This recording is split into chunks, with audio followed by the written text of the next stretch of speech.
Сәлеметсіңдер ме балалар? Бүгін сендермен жиындардың бірігуі және жиындардың қиылысуын түсіндіретін боламын. Міне екі жиынды алдық.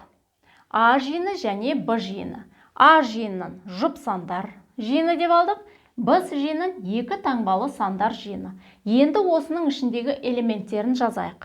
А жиыны жұп сандар. Қандай жұп сандарды жазамыз? 8 мысалы. 4, 6, 2, 12 дейік және 14 дейік.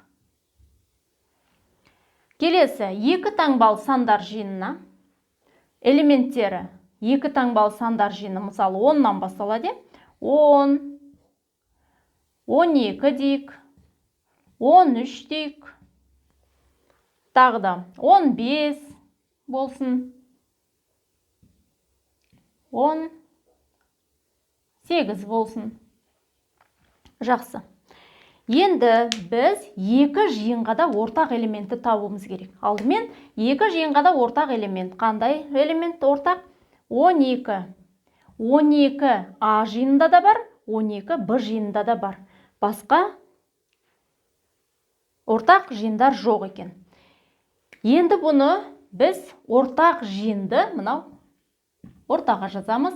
Екі жиынға да. Өйткені А жиынына да тән 12 деген сан және Б жиынына да тән екен. Екі жиынға да тән элемент ол 12 санын ортаға жазамыз. Қалған жиындарды А жиынының қалған элементтерін А жиынына жазамыз. 8, 4, 6, 2 және 14 екен. Ал енді Б жиынына 10, 12-ні жазбаймыз, өйткені 12-ні жаздық ортаға, 13, 15, 18, 10, 13, 15, 18 деген сандарды жаздық. Ал 12 екеуіне де тән болғандықтан екеуінің ортасында тұрады. Өйткені А жиынына да тән, Б жиынына да тән. Енді жиындардың бірігуі дегеніміз не? Жиындардың бірігуі дегеніміз осы жұп сандар мен екі таңбалы сандардың бірігуі, біріккені. Барлығын біз жиындардың бірігуі дейміз. Ал енді оны қалай жазамыз? А жиыны мен Б жиынының бірігуін жоғары қаратып, Б жиынының бірігуі. Енді барлық сандарды жазып шығамыз. Мысал, А жиынында 8, 4, 6, 2, 12-ні жазамыз, 14-ті жазамыз. Б жиынының элементтерінде жазамыз. 10, 12-ні бір рет жаздық, балалар, бір рет жаздық 12-ні, енді жазбаймыз. 13, 15, 18. Осы А жиыны мен Б жиынының бірігуі дегеніміз ішіндегі элементтердің біріккені. Бірігуі деп аталады. А жиыны мен Б жиыны мынандай элементтер арқылы, не істеді?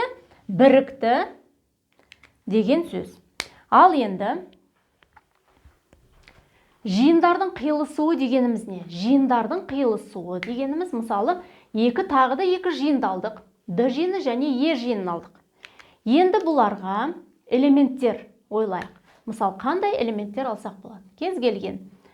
Мысалы, енді әріптерді алайық. Мысалы, А-ны алайық, С-ны алайық, Т-ны алайық, П-ны алайық, Р-ны алайық. Е жиынына да, мысалы, О әрпін алайық, Қ әрпін алайық, Т әрпін алайық. Тағы қандай әріпті алсақ болады? Г әрпін алайық, А әрпін алайық. Жарайды, болды. Осы әріптерді алайық. Енді екеуіне де ортақ элементтерді тауып аламыз. Д жиынына да, Е жиынына да ортақ элементтер. Қандай элементтер екен? Т әрпі, және А әрпі.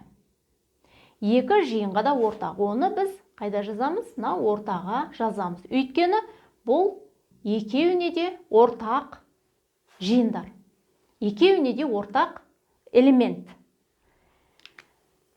Енді қалған әріптерді біз Д жиынының әріптерін жазып шығамыз. Қандай әріп қалды? С қалды, П қалыпты және Р. Так, 1, 2, 3. 1, 2, 3. Жақсы. Енді Е жиынына О қалды, Қ қалды және Г қалыпты. Д жиынының элементтері С, П, Р деген тек қана Д жиынына тән элемент. Ал Е жиынына О, Қ, Г дегеніміз тек қана Е жиынына тән элемент. Енді екеуін қиылыстырып тұрған қандай элементтер екен? Екі жиынды қиылыстырып тұрған А және Т элементтер. Өйткені Д жиынында да бар ол элемент, және Е жиынында да тура сол элемент бар екен. Сондықтан А мен Т элементтері осы екі жиынның қиылысуы болып табылады. Оны қалай жазамыз? Д бірігуін, қиылысуын төмен қаратып тоғал жасаймыз енді. Қиылысуы Е тең